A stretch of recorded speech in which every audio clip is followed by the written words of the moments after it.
Di sini saya Tania ingin menjelaskan sedikit tentang profil dari wisata Dufan. Yang pertama itu ada logo.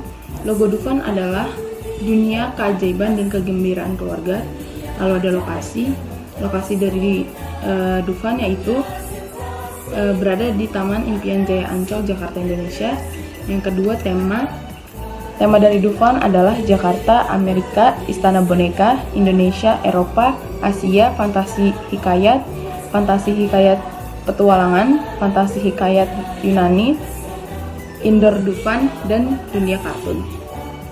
Pemilik dari Dufan adalah pemerintah Jakarta 72%, PT Pembangunan Jaya Ancol Tbk 18%, dan publik 10%. Operasi dari Dufan adalah PT Pembangunan Jaya Ancol Tbk, lalu General Manager yaitu Reynon Unggor. Dufan dibuka pada tanggal dan tahun 29 Agustus 1985. Saya akan menjelaskan tentang sejarah dunia fantasi atau Dufan. Dufan atau disebut juga dunia fantasi adalah sebuah theme park yang terletak di kawasan Taman Impian Jaya Ancol atau di Jakarta Utara yang diresmikan dan dibuka untuk umum pada tanggal 29 Agustus 1985. Dunia fantasi mempunyai maskot yang salah satunya berupa kera bekantan yang diberikan nama Dufan, singkatan dari dunia fantasi. Dipilihnya kera sebagai karakter adalah untuk mengingatkan bahwa Ancol dahulu adalah kawasan kera. Pemilihan kera bekantan adalah semata-mata untuk mengenalkan jenis satwa langka yang kini dilindungi. Pada awalnya, bentuk karikatural kera bekantan ini divisualisasikan oleh Matahari Advertising yang ikut serta dalam program komunikasi awal dunia fantasi. Karena pada saat itu, Agustinus Teddy Darmanto selaku ketua sekaligus penanggung jawab band Dufan atau Bengkel Dunia Fantasi sangat sibuk dalam tahap penyelesaian akhir. Oleh karena itu, pemvisualisasikan diberikan pada Matahari Advertising. Namun, setelah dunia fantasi dibuka untuk umum, visualisasi karakter Dufan diambil alih kembali oleh tim band Dufan. Dan kemudian terciptalah logo besar karakter-karakter dunia fantasi. Selanjutnya untuk pelayanan di dunia fantasi. Menurut hasil penelitian menunjukkan bahwa pendapat pengunjung terhadap kualitas pelayanan dunia fantasi sudah baik.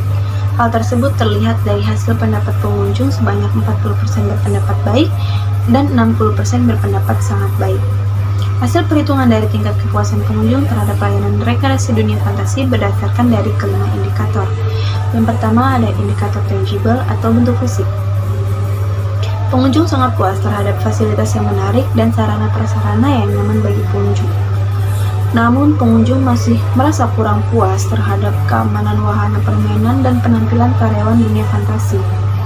Yang kedua ada indikator reliability atau kehandalan. Pengunjung sangat puas terhadap sistem antrian yang sudah tertib dan karyawan yang tidak mengharapkan sesuatu atas jasa yang telah diberikan. Sedangkan pengunjung kurang puas terhadap pelayanan karyawan yang tidak cepat dan masih berbelit-belit. Yang ketiga ada indikator responsiveness atau daya tanggap. Pengunjung sangat puas terhadap karyawan yang cepat tanggap terhadap kebutuhan pengunjung, dan juga informasi yang jelas dan mudah dipahami oleh pengunjung. Namun, pengunjung masih kurang puas terhadap karyawan yang tidak sigap dalam kebutuhan pengunjung. Yang keempat, ada indikator insurance atau jaminan. Membuat pengunjung sangat puas terhadap rasa aman dan keselamatan bagi pengunjung dan karyawan yang profesional. Dan yang terakhir ada indikator empati atau kepedulian. Pengunjung sangat puas terhadap sambutan yang ramah oleh karyawan, sedangkan pengunjung merasa kurang puas terhadap karyawan yang tidak memberikan perhatian secara individual atau customize. Perkenalkan, nama saya Ria Septi Anggraini. Di sini saya akan menjelaskan tentang faktor-faktor yang ada di dunia fantasi. Faktor-faktor dunia fantasi yaitu 1. Sifat dan tujuan organisasi jasa. 2. Ketersediaan tanah dan kebutuhan ruang atau tempat. 3. Fleksibilitas desain yang sangat dibutuhkan apabila volume spesifikasi jasa cepat berkembang dengan sangat efektif dan relatif. 4. Faktor estetika atau fasilitas jasa yang tertata rapi, menarik, estetis, dan dapat meningkatkan sikap positif terhadap pelanggan di suatu jasa. 5. Masyarakat dan lingkungan sekitar yang memiliki fasilitas jasa yang memainkan peranan penting dan berpengaruh besar terhadap perusahaan atau suatu bidang jasa. Perkenalkan, nama saya Febri Fatima Azara, ingin menjelaskan analisa SWOT di dunia fantasi atau yang sering dikenal oleh Dufan. Strength. Yang pertama, memiliki kondisi keuangan yang sangat baik. Yang kedua, memiliki nama yang sudah dikenal luas. Yang ketiga, mempunyai jumlah wahana yang cukup banyak. Yang keempat, mendapatkan dukungan dari pemerintah daerah. Dan yang kelima, merupakan taman rekreasi yang terbesar di Indonesia. Selanjutnya, weakness. Yang pertama, promosi acara yang dilakukan masih dirasa kurang. Yang kedua, semakin sulitnya mendapatkan lahan untuk mengembangkan usaha. Selanjutnya, opportunities. Yang pertama, sektor pariwisata Indonesia yang terus bertumbuh.